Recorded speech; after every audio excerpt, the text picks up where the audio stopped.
Karen Smith was only 15 years old, too young to understand how dangerous the night could be, too young to know that saying goodbye would be the last thing she ever did.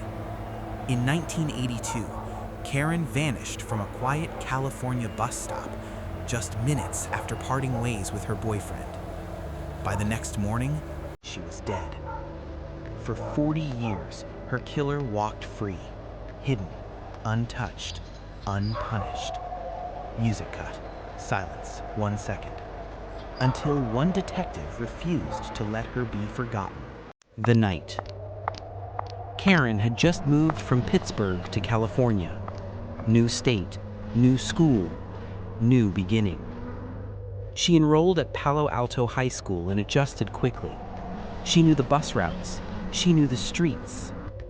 That night, September 2nd, 1982, she met her boyfriend at a local 7-Eleven. They played mini-golf. They laughed. They walked beneath dim streetlights. Just after midnight, he walked her to the bus stop. They said goodbye. He turned around and went home. Karen stayed behind, alone, in the dark, silence. She never got on that bus.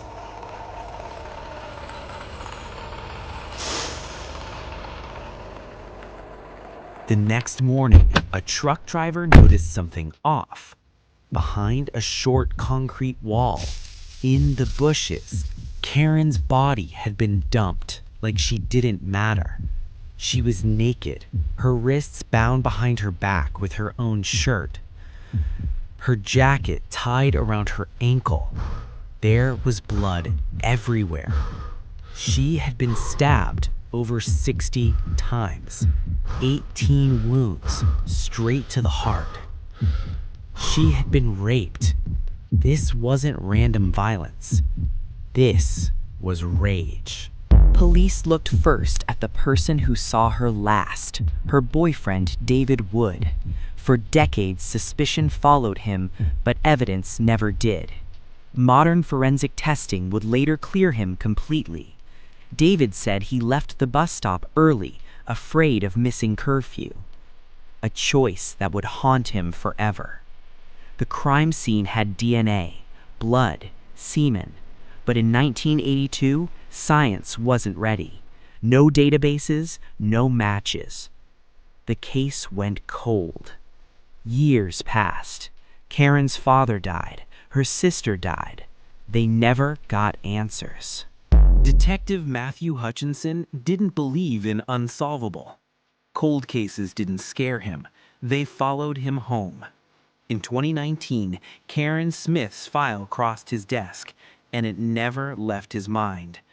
Every single day, he drove past the spot where her body was found.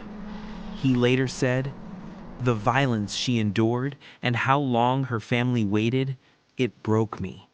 So he reopened the DNA. The genealogy lab results were disappointing. Only distant relatives, weak leads. Most detectives would have stopped. Hutchinson didn't. He built family trees, line by line, name by name, month after month. 4 brothers in Fresno, 2 ruled out. One name kept resurfacing. Gary Jean Ramirez, 75 years old, living quietly in Maui. No criminal record, no red flags. Except one thing. His DNA. Hutchinson flew to Maui himself. He knocked on the door. When Ramirez heard why police were there, he reportedly said, "Oh my gosh." No denial, no confusion. After 40 years, Karen's killer was finally in custody. In 2025, Ramirez stood in court, 77 years old. He pleaded no contest to first-degree murder. Karen's family wanted the truth. They never got it. Her aunt said, "He lived his entire life." Karen didn't get that privilege. Ramirez was sentenced to life in prison. Justice came late, too late. But Karen wasn't forgotten, because evil doesn't always look dangerous. Sometimes it looks ordinary. Stay alert, stay aware, and never ignore the silence.